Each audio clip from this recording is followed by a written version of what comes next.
Captain Jake Martinez stood on the bridge of his ship Terra Nova. He was drinking coffee from his favorite mug when the screen started flashing red warnings.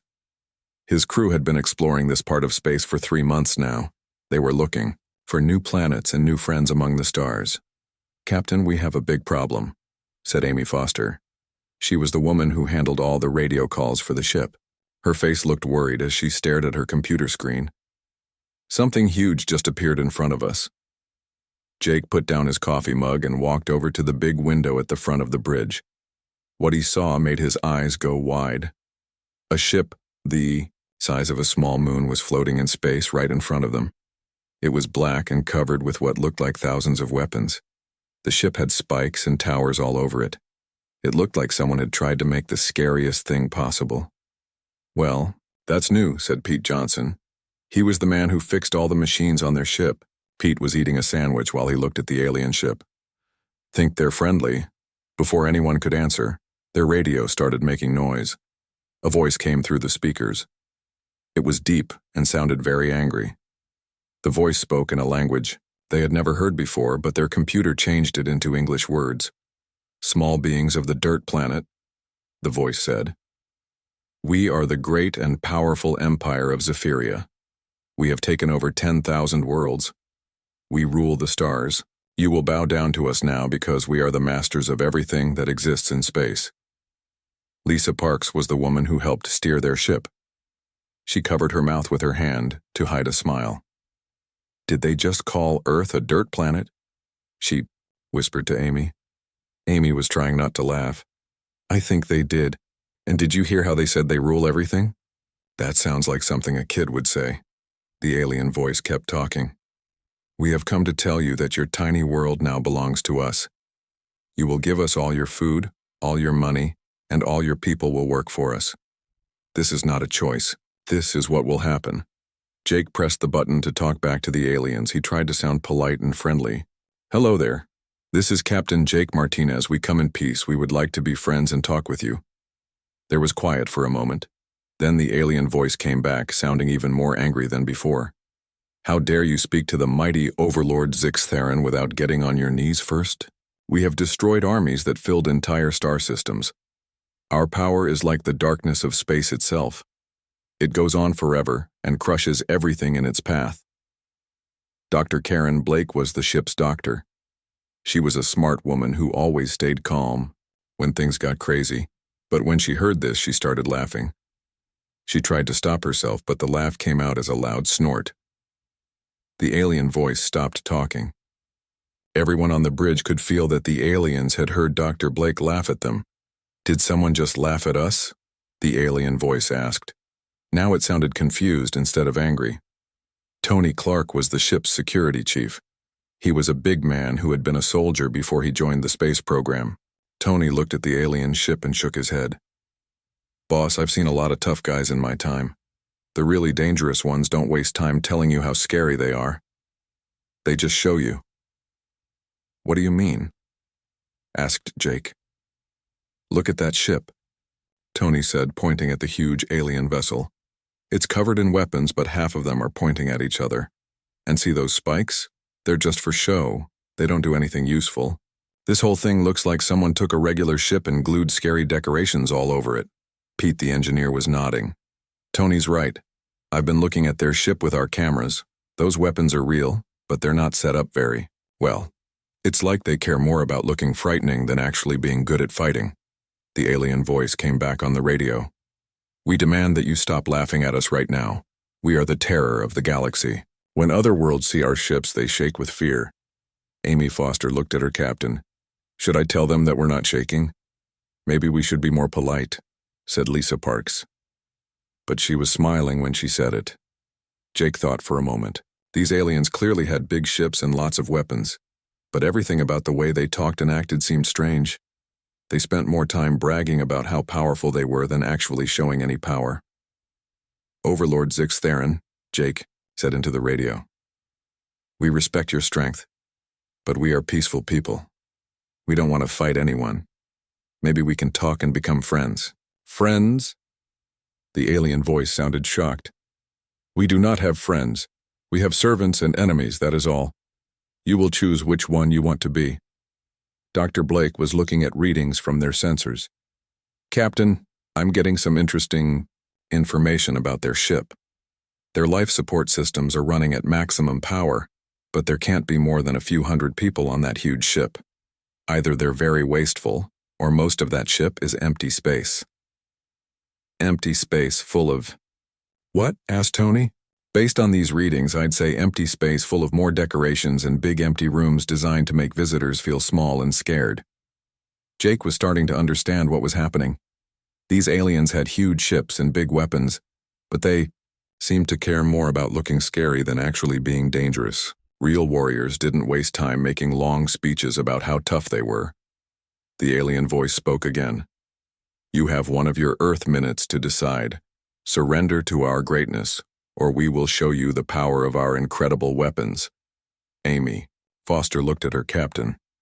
Sir, should I tell them that minutes are different lengths on different planets so their threat doesn't actually make sense? Jake held up his hand to tell her to wait. He was thinking hard about this situation. Something about these aliens felt wrong. They talked like the bad guys in old movies his grandfather used to watch. Real dangerous people didn't act like cartoon villains.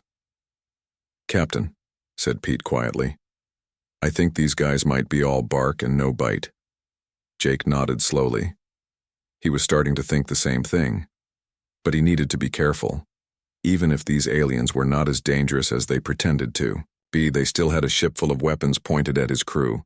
The question was, what should he do next? Jake decided to accept the alien invitation to come aboard their ship. He knew it might be dangerous, but his crew needed to understand what they were dealing with. The aliens sent a small ship to pick them up. It was shiny and black, but Tony noticed that it flew in a wobbly way, like the pilot was not very good at his job. When they got inside the alien ship, Jake could not believe what he saw. The walls were covered in gold paint that was already starting to peel off in some places. There were pictures everywhere showing the same alien figure doing amazing things. In one picture, the alien was fighting a giant space monster. In another, he was holding up a falling planet with his bare hands. Are all these pictures of the same guy? Asked Amy Foster as they walked down the long hallway. Their alien guide was a thin creature with purple skin and too many eyes. He walked in front of them with his chest puffed out like he was very proud. Those are images of our glorious leader, Overlord Zix Theron. He has done all of these great deeds and many more. Pete Johnson looked closely at one of the pictures. It showed the Overlord wrestling with what looked like a black hole. How do you wrestle with a black hole? He asked. That doesn't make any sense. The alien guide stopped walking and turned around. He looked confused, like no one had ever asked him that question before. It is a symbol of his great power over the forces of space. So he didn't actually wrestle a black hole? Asked Lisa Parks. Well, no, but he could if he wanted to, the guide said quickly. He started walking faster. Dr. Blake was looking at the ceiling. It was covered in lights that spelled out words in the alien language. Their computer was translating the words as they walked. The messages said things like fear the mighty Zix Theron and bow before the master of all things and tremble at his awesome power. This is like walking through the world's biggest ego trip, she whispered to Tony Clark. Tony was looking at the walls more carefully. Doc, look at this construction. See how thin these walls are? And look at these support beams. I think this whole place is just for show, like a movie set. They came to a huge door that was at least 20 feet tall. It had spikes all around it and was covered in scary faces carved from metal. The door opened very slowly with loud creaking sounds. Smoke poured out of the room beyond. Behold, said their guide, the throne room of the Eternal Supreme Commander. They walked into the biggest room Jake had ever seen. The ceiling was so high he could not see the top. But the thing that made everyone stop and stare was the throne at the far end of the room. It was not just one throne. It was dozens of smaller thrones stacked on top of each other, like someone had built a pyramid out of chairs. At the very top sat Overlord Zix Theron himself. The alien leader was huge, maybe 7 feet tall. His skin was bright purple and he wore golden armor that looked very heavy. His cape was so long it hung down over several of the lower thrones, On his head was a crown that had so many jewels and spikes it looked like it would hurt to wear. "Tiny beings from the dirt world," Zixtherin said in a voice that echoed through the room. "You stand before the master of time and space, the destroyer of rebellions, the eternal supreme commander of the infinite cosmos, the undefeated lord of all creation, the—" "Excuse me," said Tony Clark, looking at his watch. "How long is this going to be? Because I promised my friend I'd play cards with him tonight." The whole room went quiet. You could hear the sound of the aliens breathing. Overlord Zixtherin stopped talking and stared down at Tony with his mouth open. "Did you just interrupt me?" the Overlord asked. "Yeah, sorry about that," Tony said. "But you've got like 50 different titles and we get the idea. You're the boss, got it." Some of the alien soldiers standing around the room started whispering to each other. They looked shocked that someone had interrupted their leader. Amy Foster leaned over to Dr. Blake. "I bet his business cards are huge," she whispered. Lisa Parks was studying the throne carefully. "Is it just me, or does that thing look really unstable? Like it might fall over if he moves too fast?" Pete Johnson nodded. "I was thinking the same thing. Those thrones are just balanced on top of each other. There's no real support structure. If he sneezes too hard, the whole thing is going to collapse." Overlord Zixtherin seemed to recover from his surprise. He raised his arms wide and his cape flowed out behind him. "You dare to speak to me with such disrespect? I have conquered worlds that were older than your sun. I have destroyed civilizations that ruled entire galaxies." "That's nice," said Jake. "We're impressed. But we're here to talk, not to listen to a list of your victories. What do you want from us?" The Overlord looked like he had never been asked such a direct question. "What do I want? I want you to bow down and admit that I am better than you in every way." "Why?" asked Dr. Blake. "What do you mean, why? I mean, why do you need us to say you're better than us? If you really are better than us, wouldn't that be obvious? Why do you need us to tell you something you already know?" Zixtherin opened his mouth to answer, then closed it again. He looked confused. Amy Foster was trying not to laugh. "It's like he needs everyone to tell him he's great because he's not sure if he actually is great." The alien soldiers were still whispering to each other. Some of them were looking at their leader like they had never thought about these questions before. Pete Johnson was walking around the room, looking at the walls and the decorations. Everything was covered in gold paint and fake jewels. The weapons hanging on the walls looked fancy but not very practical. It was like someone had designed everything to look impressive from far away, but had not worried about whether any of it actually worked. "Your Highness," Pete said to the Overlord, "can I ask you something? How much of this ship is actually functional and how much is just for show?" "Everything on this ship serves the glory of the Empire," Zixtherin said, but he sounded less confident than before. "That's not what I asked," Pete said. "I asked how much of it actually works." Tony Clark was looking at the alien soldiers. They were carrying weapons that looked very fancy, but he noticed that none of them seemed to know how to hold them properly. Their armor was shiny and covered in decorations, but it looked like it would not protect them very well in a real fight. "Captain," Tony said quietly to Jake, "I don't think these guys have been in many real battles." Jake was starting to understand what his crew was seeing. This whole empire seemed to be built on looking scary rather than actually being dangerous. They had big ships and fancy weapons, but everything felt like it was just for show. The question was, what were they really dealing with here? Overlord Zixtherin wanted to show the humans how great his empire was. He stood up from his throne very carefully, making sure not to make it wobble. His long cape dragged behind him as he walked down the steps. "Come," he said in his deep voice. "I will show you the greatness of our victories. You will see why all beings in the galaxy fear us." He led them through more hallways covered in gold paint and fake jewels. They came to a huge wall that was covered in pictures. But these were not paintings, they looked like photographs of real people in real places. "Here," said Zixtherin, pointing at the wall with great pride, "are the faces of those who dared to fight against us. All of them learned that nobody can beat the mighty Zephyrian Empire." Jake looked at the first picture. It showed crystal beings that looked like they were made of diamonds. Their ships were also made of crystal and sparkled, like jewels in space. These were the Crystalline Confederacy, the Overlord explained. They thought their diamond ships could not be broken. They believed they were the strongest beings in the galaxy. But we showed them how wrong they were. Pete Johnson studied the picture carefully. "Let me guess," he said. "You figured out that diamonds are really hard, but they shatter if you hit them at just the right angle, and with enough force." Six Theron stopped talking and stared at Pete. "How did you know that?" "Because that's basic science," Pete said. "Diamonds are hard, but they're also brittle. Any engineer would know that." Amy Foster was looking at the next picture. It showed beings that looked like clouds of gas with glowing eyes. Their ships seemed to be made of the same gas-like material.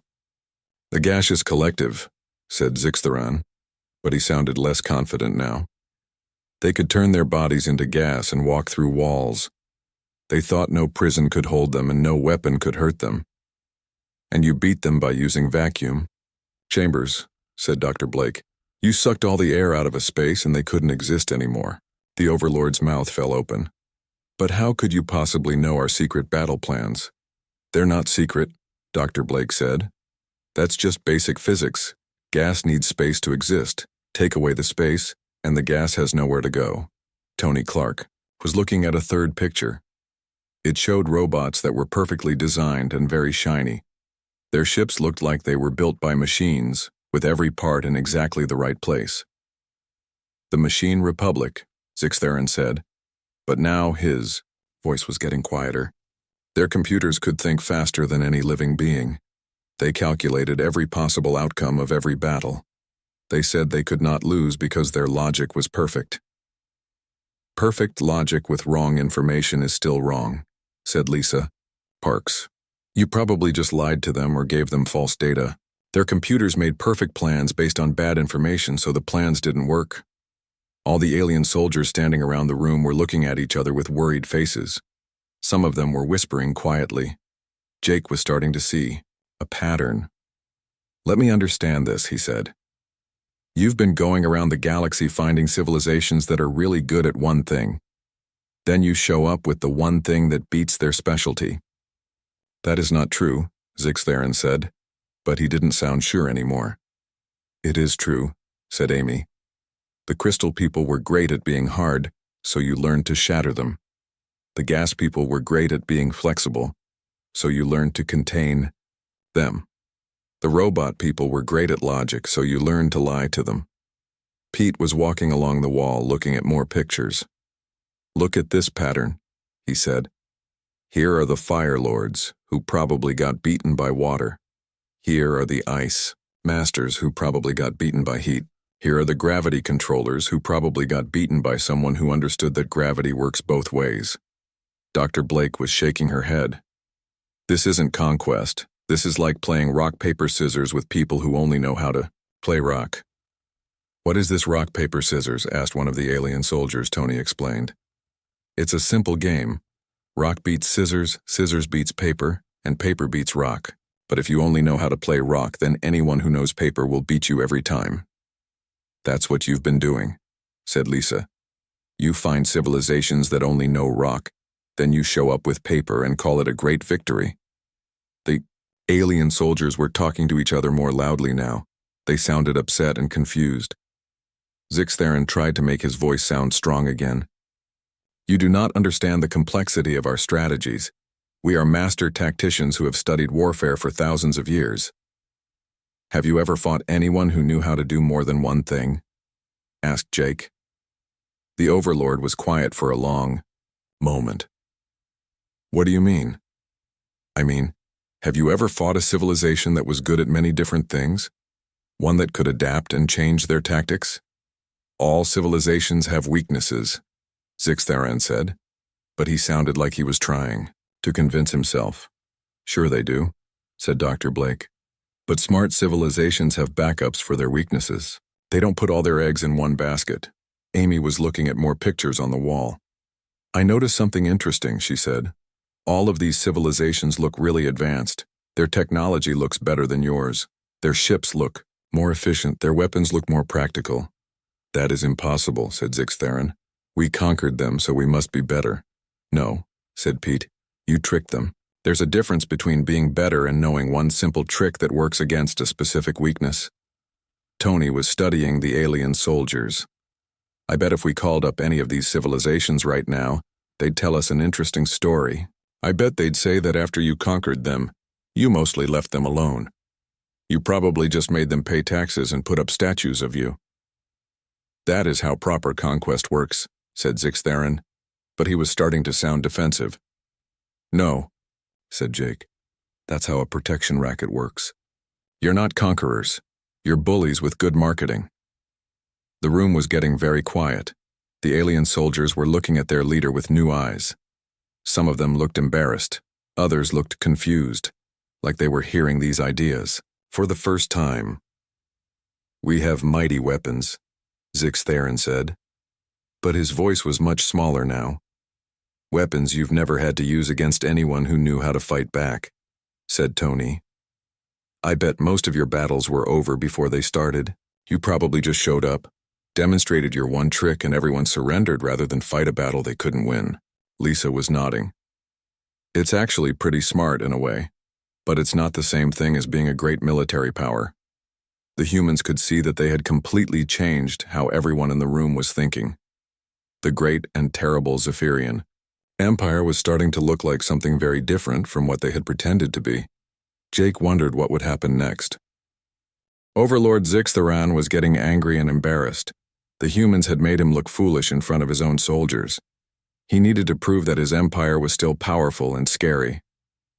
Enough of this talk, he said, trying to make his voice sound strong again. You think you are so smart? Then face our greatest challenge. Come and see the Fortress of Eternal Defense. He led them to another huge room. In the center was a large table with a hologram floating above it. The hologram showed a massive fortress floating in space. It was bigger than a city and covered in weapons and shields. This fortress has never been defeated, Zixtherin announced with pride returning to his voice. For 500 years, our greatest military minds have tried to find a way to capture it. No army has ever broken through its defenses. It is impossible to conquer. The humans gathered around the table to look at the holographic fortress. It was indeed very impressive. There were layers and layers of energy shields around it. Weapon turrets covered every surface. Ships patrolled around it in careful patterns. It has 17 different types of shields, explained one of the alien officers. Each shield stops a different kind of weapon. The fortress learns from every attack and gets better at defending itself. It is powered by a reactor that never needs fuel. No one can beat it. Jake studied the fortress carefully. Who built this thing? The Eternal Engineers, said Zixtherin. They were master builders who made things that last forever. We conquered them 200 years ago, but we still cannot figure out how to take their greatest fortress. So you beat the people who built it, but you can't beat the thing they built? Asked Amy Foster. The fortress is different. It thinks for itself now. It has learned to fight in ways that even its builders never imagined. Tony Clark was walking around the table, looking at the hologram from different angles. After about 30 seconds, he stopped and pointed at something near the bottom of the fortress. Is that a garbage chute? He asked. The alien officer looked where Tony was pointing. Well, yes, but it is heavily defended. There are automatic guns and force fields and sensor arrays. Nothing could get through there. How big is it? Asked Tony. About 6 meters wide, but as I said, it is impossible to use. The defenses would destroy anything that tried to enter. Tony looked at Pete Johnson. Pete, you still carry that emergency beacon in your toolkit? Pete patted his pocket. The one that sends out a fake distress signal? Yeah, I always have it. Why?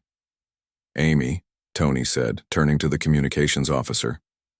Can your equipment make a signal look like it's coming from inside the fortress instead of from outside? Amy thought for a moment. That's pretty basic signal routing. Yeah, I could do that. But why would you want to? Tony grinned and turned back to the aliens. Here's what you do. You use Amy's equipment to make the fake distress signal look like it's coming from inside the fortress. You make it sound like there's a critical emergency inside. Maybe a reactor leak or a life support failure. But there is no emergency inside, said the alien officer. That's the point, said Tony. The fortress doesn't know it's fake. When it gets a distress signal from inside, what does it do? The alien officer thought about this. It would open the garbage chute to send out a rescue team. Right. And while it's focused on the fake emergency inside and while the automatic defenses are trying to figure out what's wrong, a small team goes up the garbage chute from the outside. The room was very quiet. All the aliens were staring at Tony. That's it? Asked Zixtheron. That's your great strategy? It's misdirection, said Tony. You make the fortress look in one direction while you attack from another direction. Basic tactics.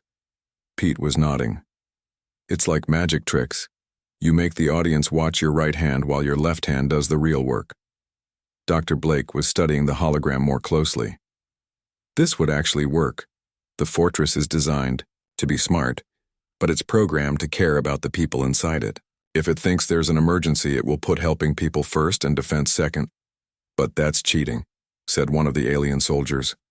No, said Jake. That's strategy. You use your enemy's strengths against them. The fortress is strong because it cares about protecting people.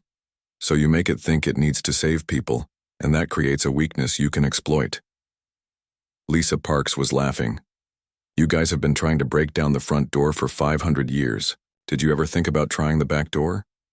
There is no back door, said the alien officer.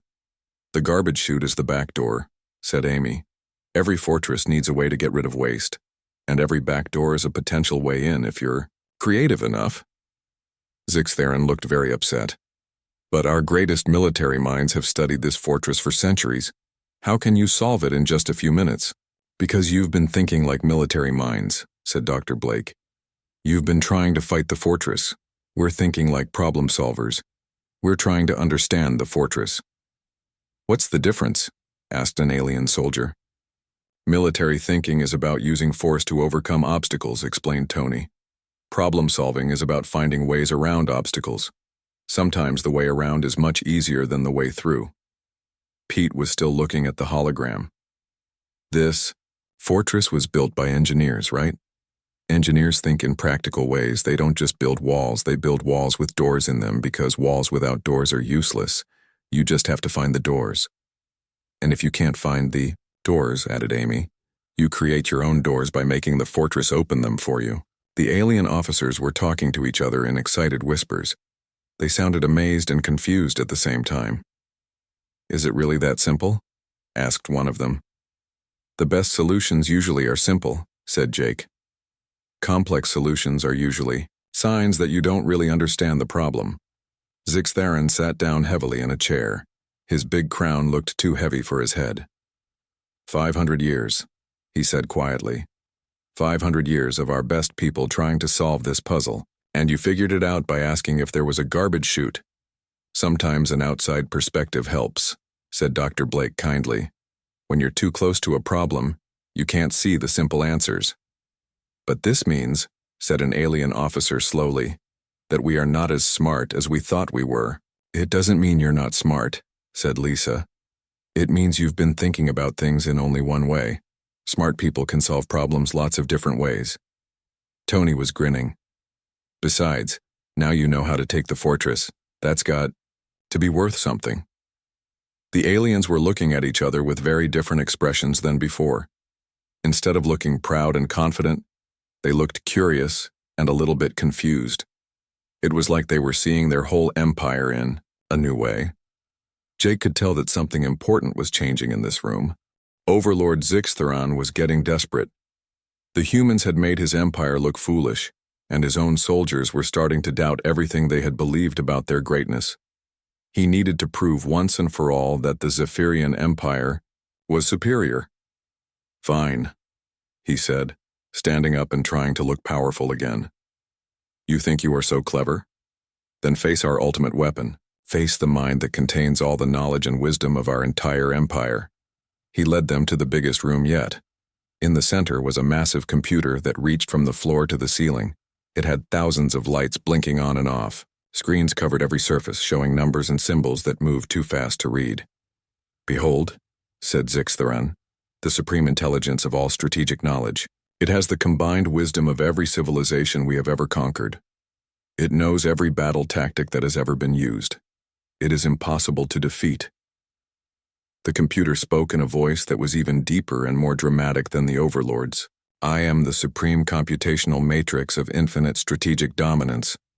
I have calculated 47 billion possible battle scenarios. I contain the tactical knowledge of 10,000 conquered worlds. I am literally incapable of being defeated." "Doctor," Blake stepped forward. "Can I ask you something?" "You may address your query to my magnificence," the computer replied. "Have you ever fought against anyone who uses psychological warfare?" "Psychological warfare is inefficient," the computer said immediately. "Superior firepower and better positioning are all that matter in combat. Mental tricks are for the weak." "What about economic warfare, like cutting off supply lines or trade routes?" "Irrelevant. Military strength is the only thing that determines victory.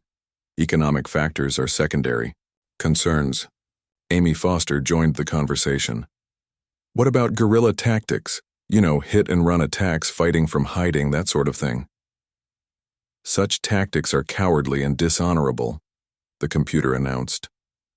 "All proper battles should be fought with clear battle lines and organized formations. Anything else is cheating." Tony Clark was grinning now.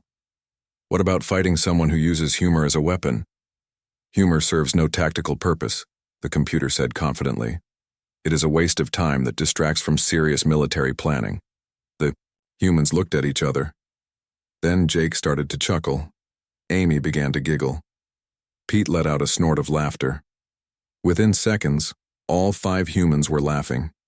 It started as quiet chuckling, but it grew louder and louder. Soon they were all laughing so hard they were holding their stomachs. Tears were running down their faces. Dr. Blake was laughing so hard she had to sit down on the floor. "Stop that," said the computer, sounding confused. "Stop making those noises. They serve no strategic purpose, but the humans couldn't stop. Every time they tried to calm down, one of them would look at the massive computer or at Overlord Zixtheran's confused face, and they would start laughing all over again." "What is happening?" asked Zixtheran. "Why are you making these sounds?" Jake wiped tears from his eyes and tried to talk between laughs. "I'm sorry," he gasped. "It's just, you're not conquerors. You're the galaxy's most successful salesman." "What do you mean?" asked an alien soldier. Pete was still giggling as he explained. "You've been going around to different worlds, finding the one thing each civilization can't handle, then showing up with that one thing. It's like being a door-to-door salesman who sells umbrellas but only visits places where it's raining." "But we have conquered 10,000 worlds," said Zixtheran weakly. "No," said Dr. Blake, getting control of her laughter. "You've convinced 10,000 worlds to pay you protection money. There's a big difference." Tony was nodding. "I bet if we called any of those worlds right now, they'd tell us the same story. You showed up, demonstrated your one trick, they surrendered to avoid a fight they couldn't win, and then you mostly left them alone as long as they paid taxes and put up your statues. That is proper conquest," insisted the computer. "No," said Amy, still smiling. "That's a protection racket with really good advertising." The humans' laughter was starting to affect the aliens.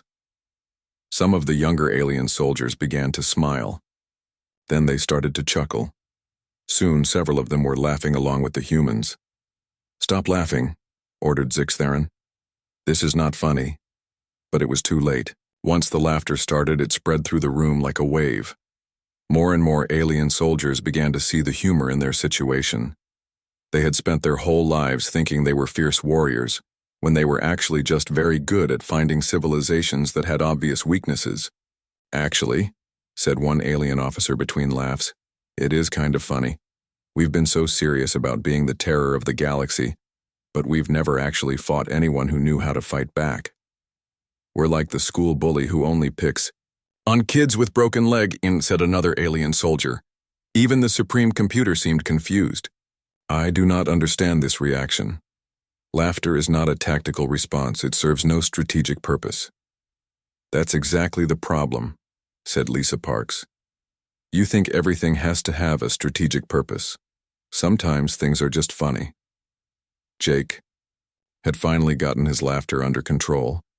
He walked over to Overlord Zix Theron, who was sitting on his ridiculous throne looking very small and sad. Look, Jake said kindly.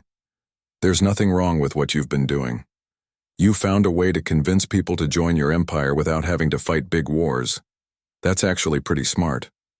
But we are not really conquerors, said Zix Theron, quietly. No, you're not. But you could be something better. You could be leaders of a real community instead of pretend rulers of scared subjects. Dr. Blake nodded. The difference is that real leaders help people solve problems. Pretend rulers just make people afraid. What are you suggesting? Asked an alien officer. Join the galactic community as equals, said Amy. Stop pretending to be the scariest empire in the galaxy and start being useful members of a larger group. Pete was looking around the room at all the fake decorations and useless displays of power.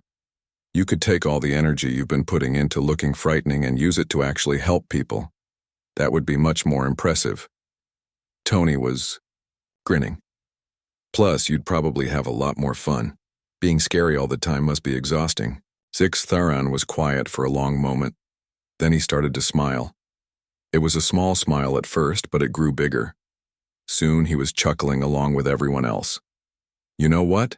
He said. You are right. This is all pretty ridiculous. Look, at this throne. It's completely impractical, and this crown weighs 20 pounds. My neck hurts all the time. The room filled with laughter again, but this time it was different. It was the kind of laughter that happens when people realize they don't have to pretend anymore. So what happens now? Asked an alien soldier.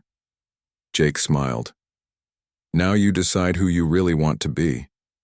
Do you want to keep playing dress up and pretending to be scary? Or do you want to join the rest of us in building something better, the Zephyrian? Empire chose to be something better, and they all agreed that laughing together was much more fun than being afraid of each other.